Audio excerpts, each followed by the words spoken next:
So today, in preparing for tonight's September 22nd school board meeting to hear the return to school update, I have spent a good part of the day talking with different principals and also took a trip to Cunningham Park Elementary to see the SAC program, now called SRS, in action, to see what I could learn about lessons that we could apply, and we're thinking about starting to bring students back for instruction, which is different than the SAC program, which is a wonderful, rich program, but not instruction focused. So I've heard previously from many parents late last night and today about being upset that more students are not being planned to be brought into school. The cohorts of bringing students in would start with basically certain populations of our special education students, including some of our preschool students and early autism classes and some career tech courses.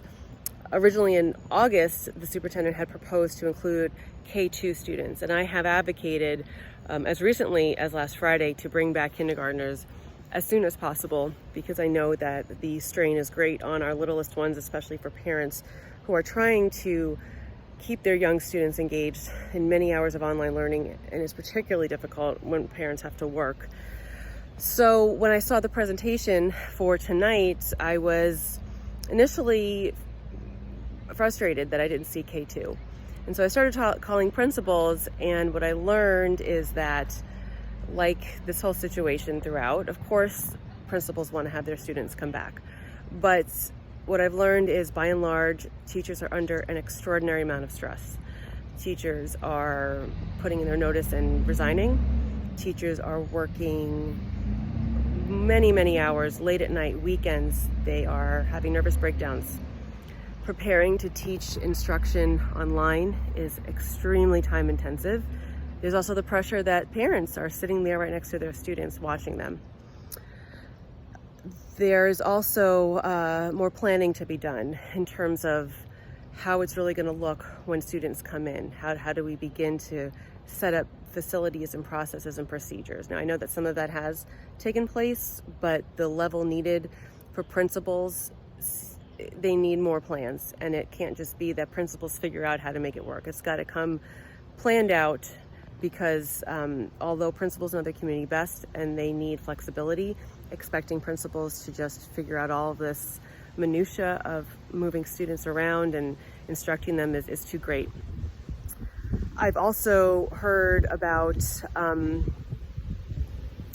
the concern about how do we really even create classes in a master schedule, because to my knowledge, the school division is not planning to ask parents about their option or their preferences for enrollment, whether to go the hybrid 2 days or to stay online. And without knowing, it becomes virtually impossible to plan for who is coming in and what staff is available.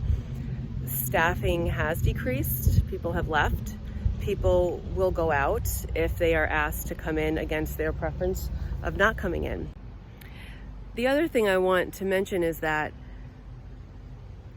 because teachers are working so incredibly hard, and it is only the third week of school, to ask them to pivot to now learn something new and bringing students back, it just seems about too much for the profession to bear. And I want to say that I think our schools are doing a tremendous job.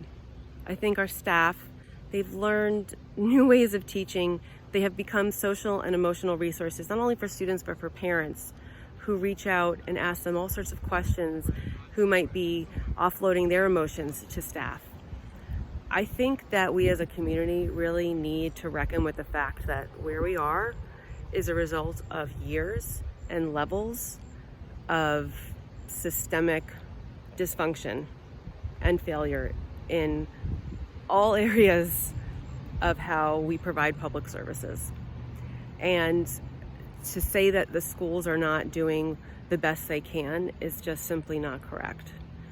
I think our schools are doing an incredible job of trying to instruct, emotionally support, feed, and provide technology resources to students, which also support their families.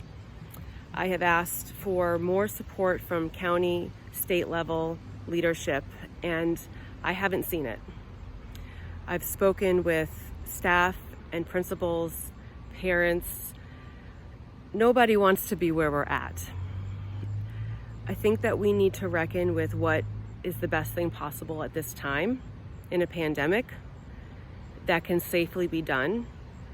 And we need to really be kind to one another in accepting that really lackluster reality. So I will very eagerly hear tonight the superintendent's recommendations, and I ask the community to please really think about what is possible in a situation where so many systems have not been kept up and where many people's lives are on the line. Because as a school board member, I don't feel that I can approve plans that put people's lives at risk, that put staff members' lives at risk. Other parts of our community and governments need to step up and support our children and our workers and essentially our lives.